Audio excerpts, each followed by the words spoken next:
안녕하세요. 올해 60살이 되신 남성입니다. 혼자 있는 시간이 많아서 아름다운 순간을 찾아 유튜브를 자주 둘러보고 있어요. 그러던 중 이 채널을 알게 되었고 매일 재미있게 듣고 있습니다.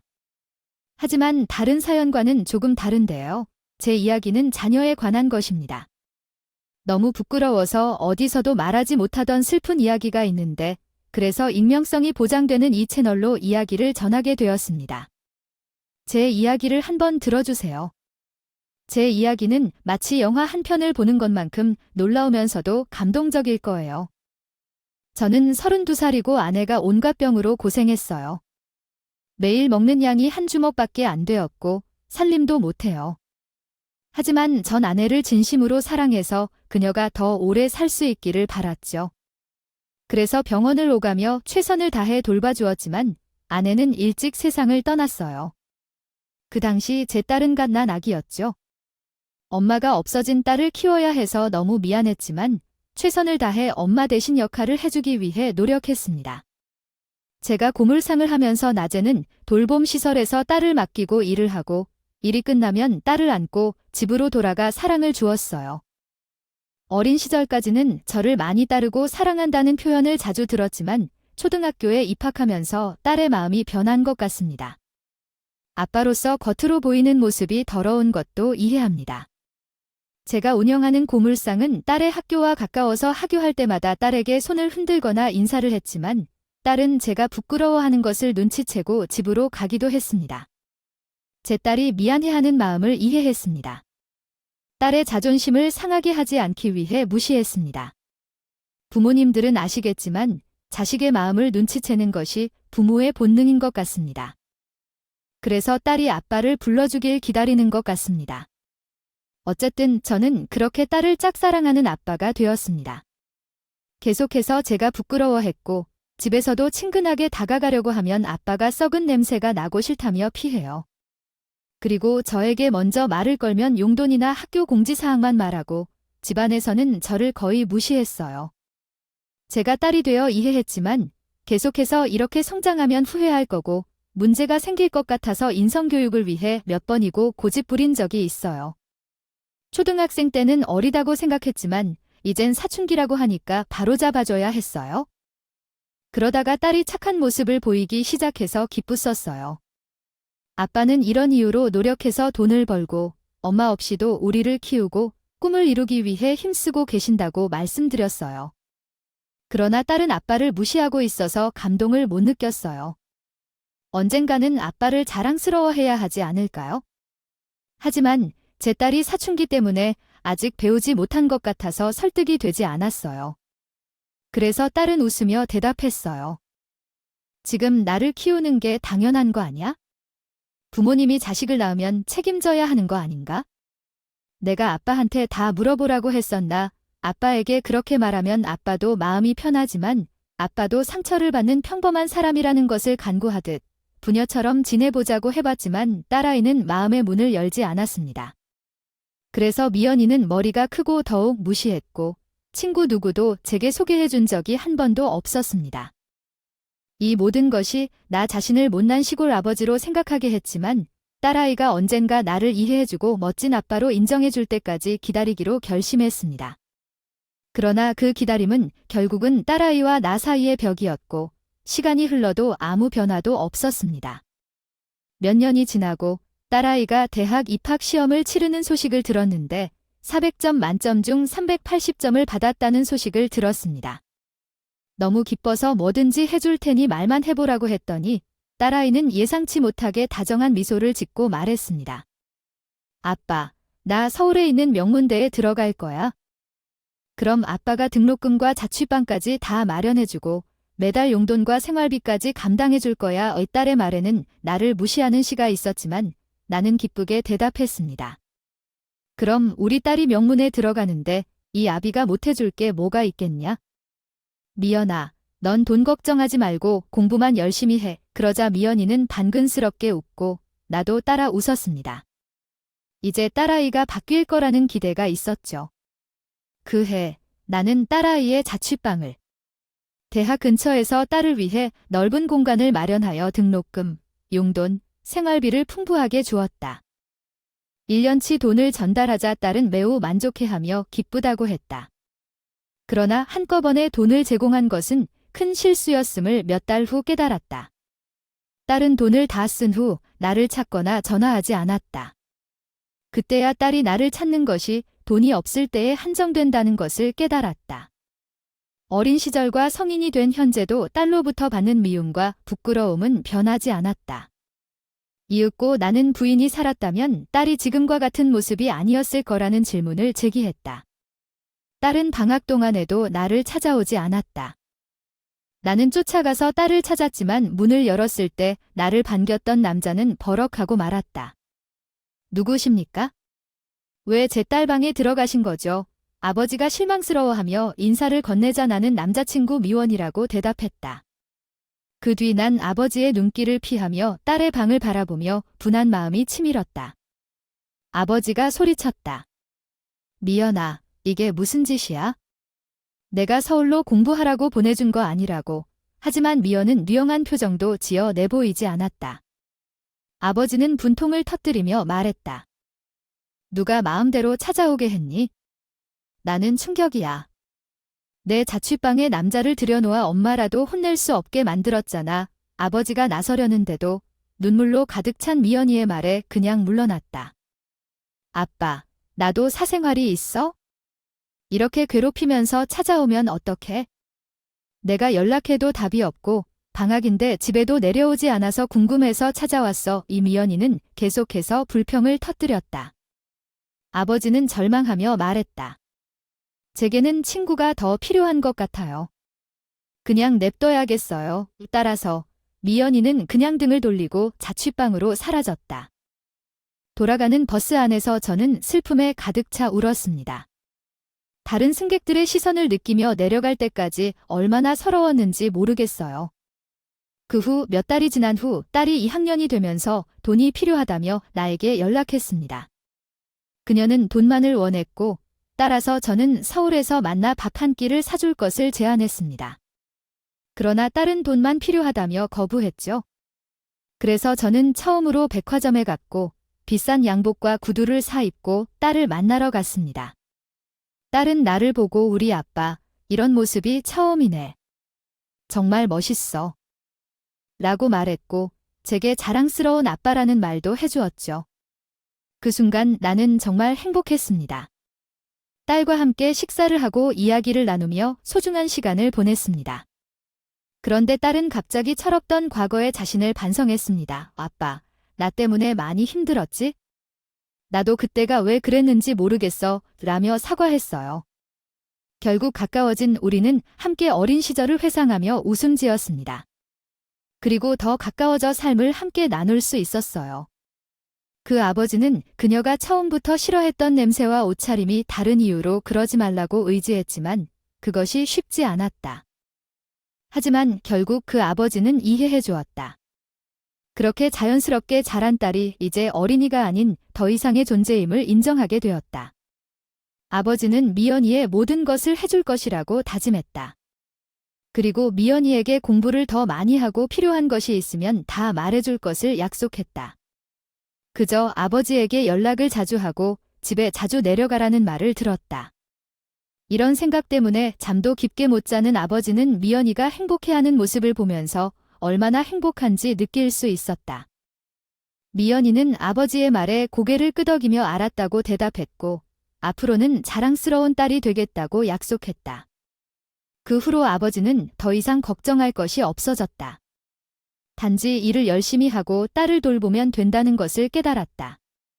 미연이도 많이 변했는데 일주일에 한 번씩은 꼭 전화를 해주었다. 그 목소리만으로도 행복을 느끼던 아버지는 더 이상의 희망이 없다고 느끼지 않았다. 몇 년 뒤, 미연이는 대학을 우수한 성적으로 졸업했고 그들은 평생 함께할 수 있는 특별한 대화를 관리할 수 있었다. 꿈이었다는 유학을 가고 싶다고 했어요. 안 될 게 뭐가 있겠느냐며 넓은 세상을 보고 훌륭한 사람이 되어보라고 조언해 주었습니다. 돈을 아끼지 않고 지원까지 해주셨죠. 그런데 해외에 있다 보니 연락은 가끔 한 번씩이었어요. 목소리가 예전과 다르게 들렸습니다. 유학 생활이 힘들었는지 다정한 말투는 거의 사라지고 없어졌어요. 미연이는 의무적으로 연락을 하는 것 같았지만 언제나 행복한 웃음을 들려주면서 항상 아빠가 뒤에 있다는 생각으로 큰 소리를 쳤습니다. 2년 뒤 딸이 한국으로 돌아왔습니다. 저는 속으로 달려와 안겠다고 기대했지만 어색하게 고갯짓만 했습니다. 미연이가 딸의 어깨에 손을 올리며 힘들었을 것 같다고 말하자 딸은 이해하며 치워달라고 했습니다.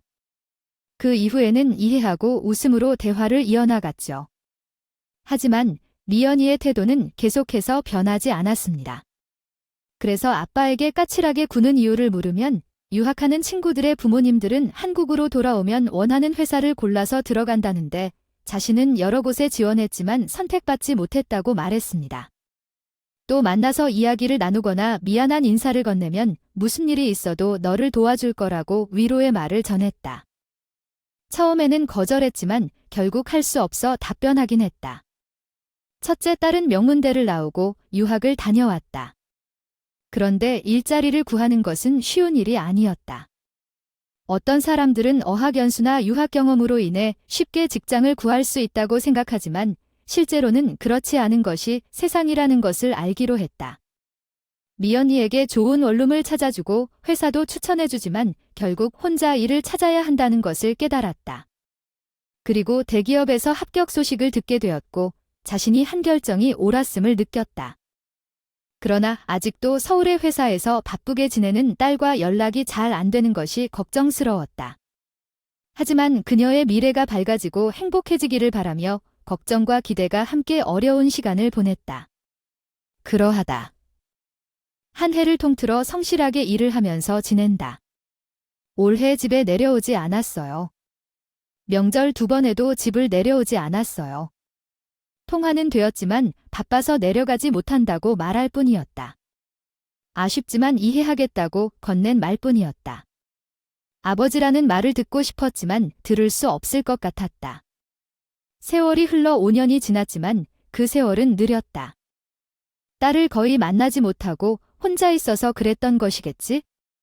이제 딸은 30세에 접어들었고 나는 흰머리가 많이 나오는 60세의 나이로 남았다.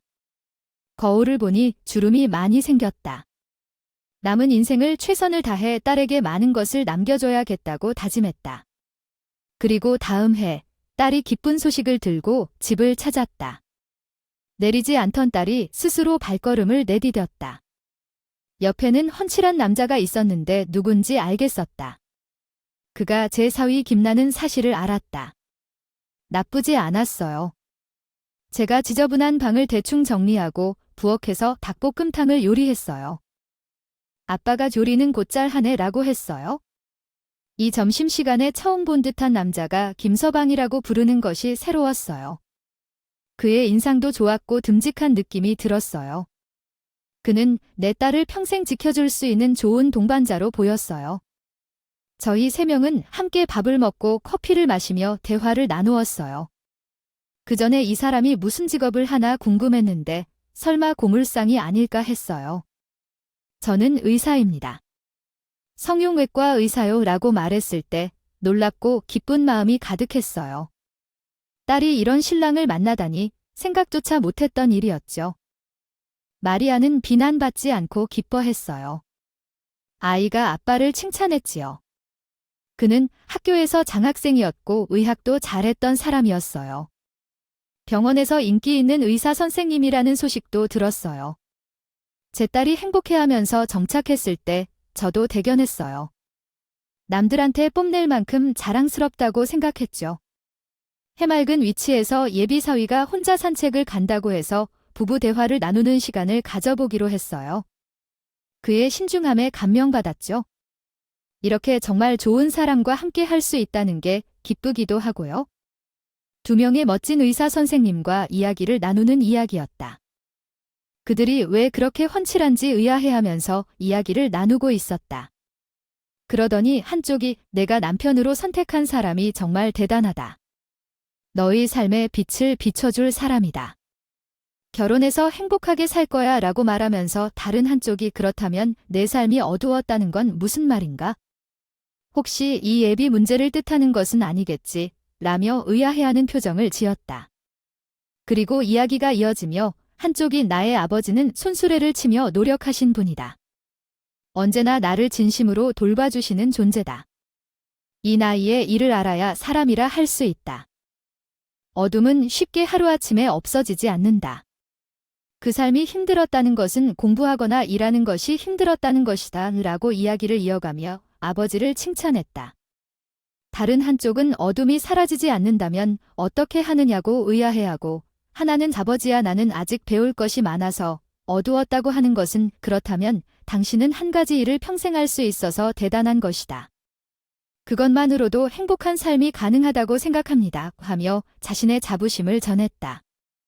그리고 딸과의 감성적인 대화를 나누다가 현실적인 이야기로 넘어갔다. 또 한쪽이 내가 혼수나 예단을 도와줄 수 있으니 걱정하지 마세요.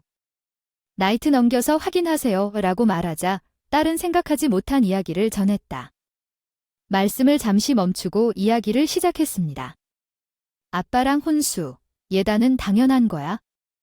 아빠가 사위에 있으면 개인 병원 차려줘야 해. 신혼집도 마련해야 하고. 아 맞다. 외제차도 한 대 뽑아줘야 해. 이사랑 결혼하려면 필수 조건이야.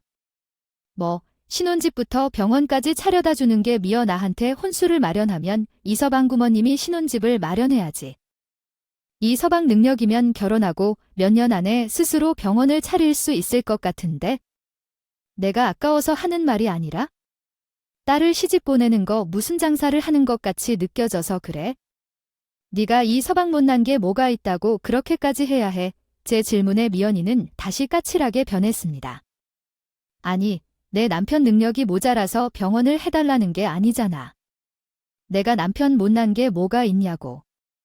그걸 몰라서 묻는 거야? 솔설마 이 아빠가 못났다고 말하고 싶은 건 아니야? 이 미어 나 아빠가 비록 못 배웠어도 뒷바라지는 남부럽지 않게 해주지 않았니? 언제까지 이 아빠를 부끄러워할 거야? 이제 그만할 때도 됐잖아. 그러자 제가 말했습니다. 아빠가 고생하기 때문에 물질적인 것 없이도 살 수 있니? 미연은 비웃듯이 혀를 차며 말했습니다. 자존심이 왜 이렇게 굳건한 거야? 아빠, 내가 시대 따라가서 아빠가 고물상 한다고 하니까 뭐라는 줄 알아? 개천에서 용난다고 그래? 내가 명문대 가고 대기업에 들어간 건 아빠 뒷바라지가 아니라 내가 코피 터지게 노력한 결과야?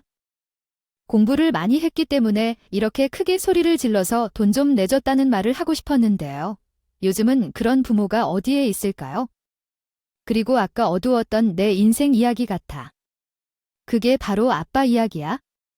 내가 아빠를 만나기 전에는 이런 걱정을 하지 않았겠지만 예전이나 지금이나 항상 내 발목을 붙잡고 있는 거야. 아무튼 그런 건 뒤로 하고 무조건 병원차를 내주도록 해. 부모님은 내가 당연히 병원차를 줄 것으로 알고 있으니까 그런 줄 알아. 만약 거절하면 내 결혼 파토 날 거야. 그 모습을 보고 싶으면 그렇게 하라고 말이죠. 물론 미연이의 말을 이해하지 못하는 건 아닌데 제가 일하고 돈을 번 이유는 사위가 아닌 딸을 위해서였어요.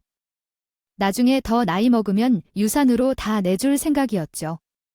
하지만 의사 사위에게 시집을 보냈단 말을 듣고 싶지 않았습니다.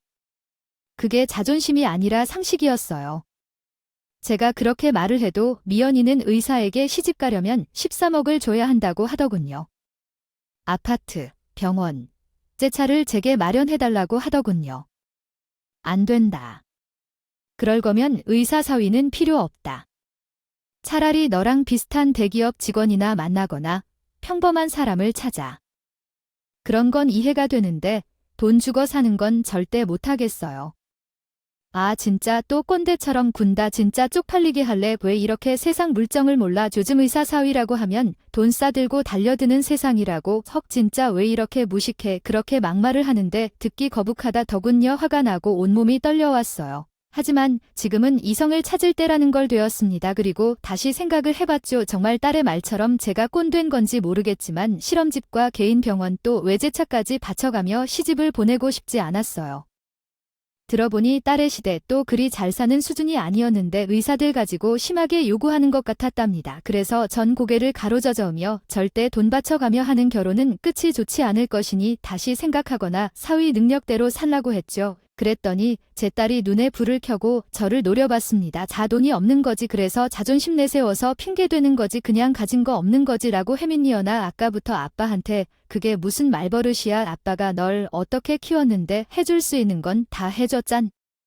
네 대학에 유학까지 한 번도 돈 걱정하지 않고 거 봤잖아. 또 그 소리야. 다른 부모 다 해주는 거 해줬다고. 진짜 지겨워. 당연한 걸 해줬으면 서생색이라는 생색은 다 내고 결혼까지도 내 마음대로 할 수 없게 되었어. 아버지 같은 인간은 필요 없으니까 내 앞에서 사라져. 어떻게 그런 사람과 결혼할 거냐고. 당신은 내 결혼식에 오를 생각하지 말아줘. 오늘이 내 마지막 얼굴을 본다는 걸 알아도. 그리고 나는 그런 인연에 상처 주고 나갔다. 외출 중이던 사위와 만난 적도 없이 돌아오지 않았어. 담배를 꺼내 입에 끼우고 불을 붙여 한숨 내쉬며 내가 정말 잘못 생각하고 판단했는지 생각해봤다. 대화를 계속 씹어가며 생각했지만 나는 결혼을 허락하고 싶지 않았다. 마음을 바꾸기 싫었어. 그 결과로 우리 인연은 끝나게 되었고 그 이후 연락이 없어 어떻게 되는지 알 수 없었다. 그러나 한 달 뒤 딸의 카카오톡 프로필 사진이 결혼사진으로 바뀐 걸 발견했다. 그 사진을 클릭해서 미연이의 모습을 보고 옆 사진을 넘겨보았다. 남편과 시부모와 함께 많은 손님들이 있는 결혼식 사진들이 나란히 보였다.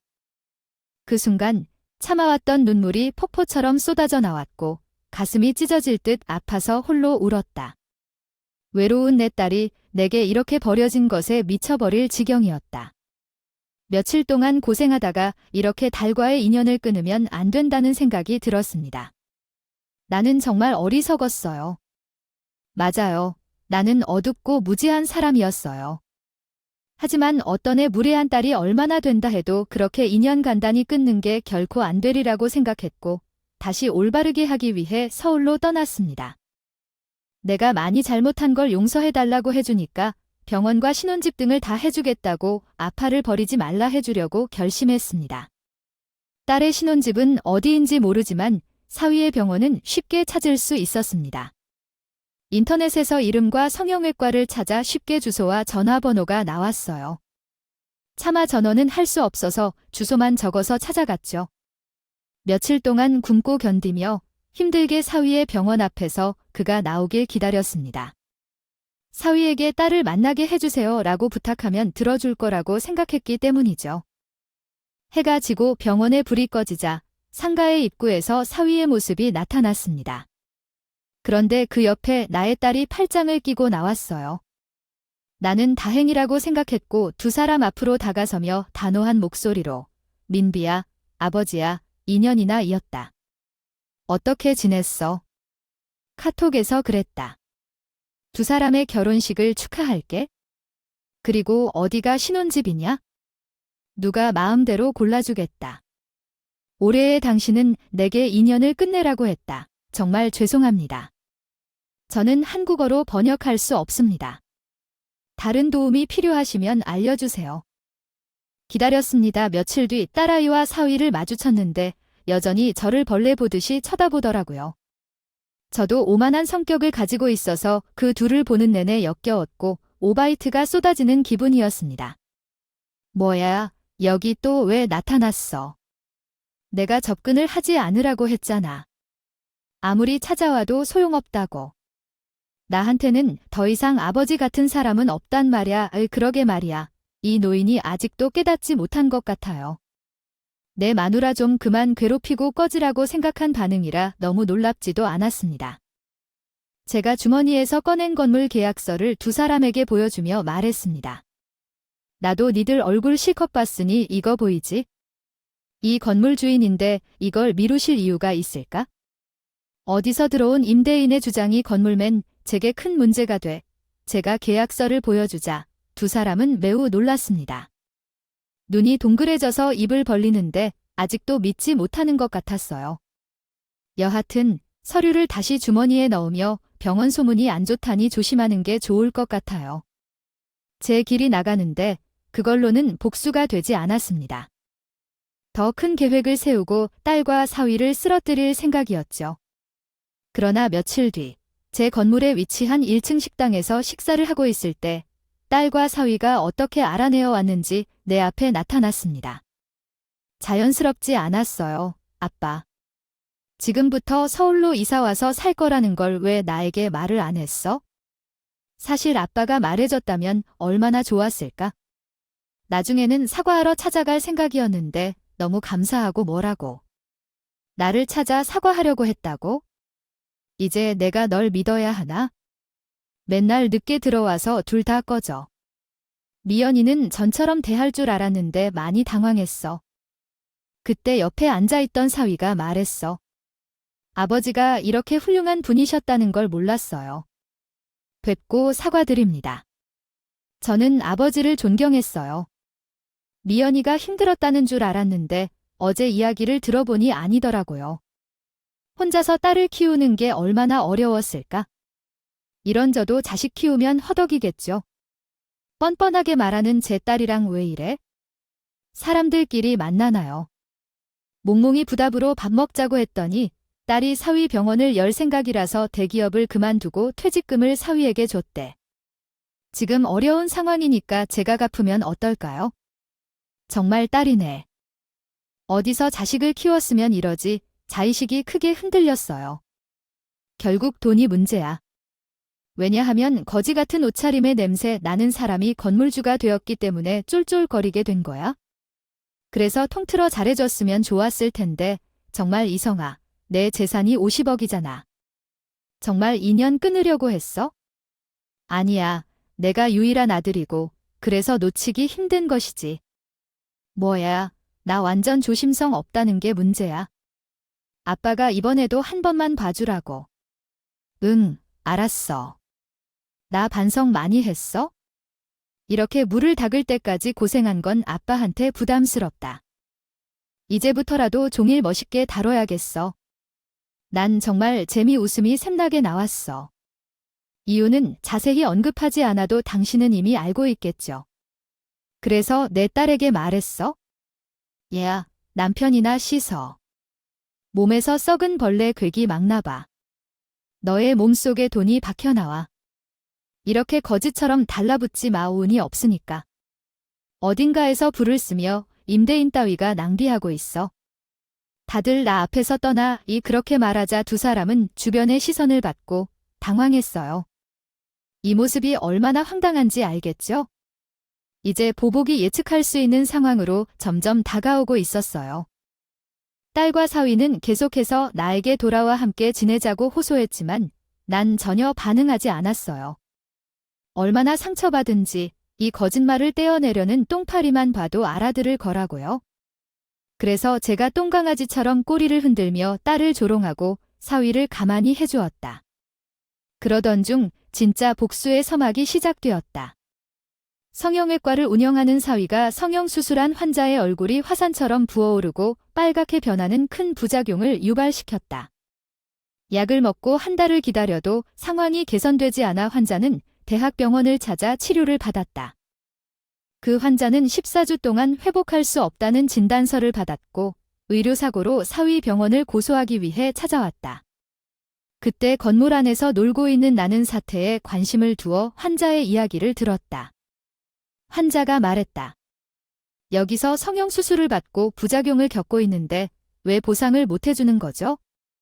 지금 내 얼굴을 보여줄 수도 없는데 내 달 결혼식이 있는데 어떻게 책임을 질 건가요?